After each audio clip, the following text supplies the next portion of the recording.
Madame la Présidente, l'Occitanie 2040, ou devrions-nous plutôt surnommer ce document la Socialie occitane, puisque ça n'est rien d'autre que votre profession de foi.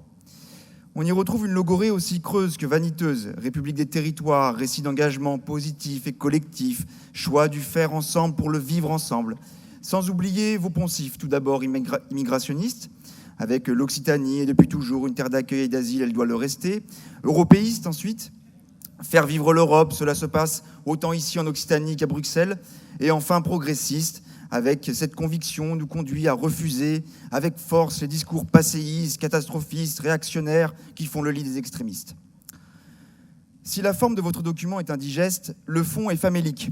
Rien, le néant, comme à l'accoutumée dans vos plans de communication. Notre région ne cesse de s'appauvrir, la fracture territoriale ne cesse de s'agrandir, le taux de pauvreté atteint des sommets. L'Occitanie est aujourd'hui la dernière région de France en termes de revenus médians des ménages. Vos objectifs devraient exclusivement tendre vers la résorption de ces phénomènes préoccupants qui influent sur le quotidien de nos compatriotes. On est loin, bien loin.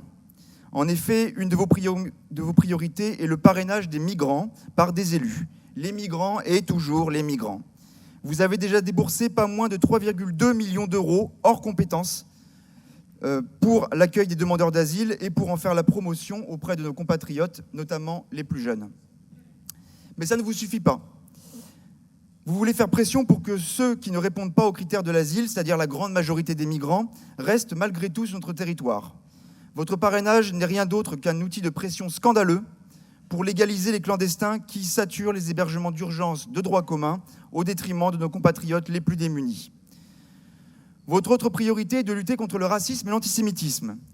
Une lutte à géométrie variable, puisque ça ne vous empêche pas d'aller inaugurer, tout sourire, la grande mosquée de Toulouse, aux côtés d'un imam antisémite, mis en examen pour incitation à la haine raciale. Avec monsieur l'archevêque de Toulouse, s'il vous plaît. Pour rajouter que j'étais accompagnée de monsieur l'archevêque de Toulouse. Ça vous exonère pas de votre responsabilité, madame. Rajoutez-le, parce que ça s'appelle la rencontre des cultes. Rajoutez-le. Et le maire de Toulouse, ça s'appelle la je le rajoute tolérance. également. C'est cela, c'est la rencontre des religions. Oui, et monsieur le maire de Toulouse, en effet, également, oui, tout à fait. Mais nous l'avons tous assumé, et nous avons revendiqué la rencontre des cultes, oui, bien sûr. Oui, monsieur, mais bien sûr. Je peux continuer ? Merci. Bien, si vous voulez lutter réellement contre le racisme et l'antisémitisme, alors votez notre amendement proposant de déployer ce plan au cœur des quartiers prioritaires de la ville. Sortez de l'hypocrisie, le principal propagateur de l'antisémitisme aujourd'hui, c'est l'islamisme. Or, cet islam radical prend racine dans les banlieues de notre région, à Toulouse, à Albi, à Carcassonne, à Nîmes, entre autres. Nos compatriotes de confession juive, quand ils en ont les moyens, sont contraints de fuir ces quartiers islamisés dans lesquels ils subissent menaces, pressions, insultes, agressions. Lutter contre le racisme, oui, mais alors contre tous les racismes, notamment le racisme anti-français qui a pignon sur rue dans ces territoires perdus de la République où tout ce qui représente l'État, à travers lui la France, est honni. Je parle des policiers, je parle des pompiers, les chauffeurs de bus, les postiers, les maîtres d'école. Ce racisme anti-français qui fait fuir bon nombre d'habitants, et pour ceux qui restent, ils n'ont pas d'autre choix que de baisser la tête. Quid également de la haine antichrétienne en progression dans notre région. Les actes antichrétiens sont, et de loin, les plus nombreux. Cette tendance inquiétante doit être intégrée dans votre plan. C'est ce que nous proposons dans un amendement. Ce serait d'autant plus logique que notre institution intervient dans la protection du patrimoine culturel. Enfin, les habitants de Beaucaire et de Béziers seront ravis d'apprendre que vous avez décidé, Madame la Présidente, de lutter, je reprends vos écrits, contre toutes les formes de discrimination. Il ne fait donc aucun doute que les Beaucairois auront la chance d'avoir un lycée d'enseignement général avec votre soutien avant la fin de votre mandat. Votre feuille de route Occitanie 2040 ambitionne, je vous cite, de co-construire la démocratie locale et territoriale. Sont prévues notamment des consultations et des votations d'initiatives citoyennes. Également soucieux de redonner la parole à nos compatriotes, le groupe RN propose 2 consultations. La première portera sur votre politique d'accueil des réfugiés et demandeurs d'asile en Occitanie. Ayant fait de l'immigration une des politiques phares de l'action de votre exécutif, il nous apparaît logique de demander aux citoyens de la région s'ils approuvent cette politique pro-migrants déployée avec leurs impôts. La seconde consultation portera sur l'implantation d'éoliennes terrestres et en mer. En effet, votre soutien massif aux énergies renouvelables n'est pas sans conséquences.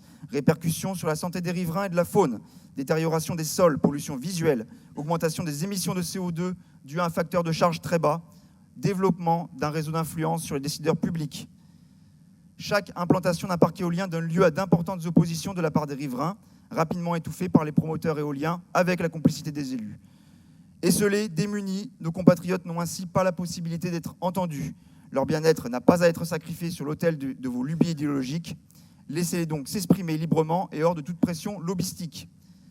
C'est aussi cela la démocratie, acceptez de se remettre en cause, acceptez donc que nos compatriotes puissent dire non à votre politique. Que sera l'Occitanie en 2040 si les pouvoirs publics ne se préoccupent pas, dans le respect de leurs champs d'intervention respectifs évidemment, de la sécurité? L'ensauvagement de notre société va crescendo sans que vous n'en preniez conscience, malgré nos avertissements réguliers au sujet de l'augmentation des actes d'incivilité et de violence sur les lignes régionales de transport. Votre laxisme vous rend sourde et aveugle. À quoi sert-il de développer l'offre de services TER et autocars si ces moyens de transport deviennent des zones de non-droit? La région doit prendre des mesures qui protégeront les Français face à l'insécurité.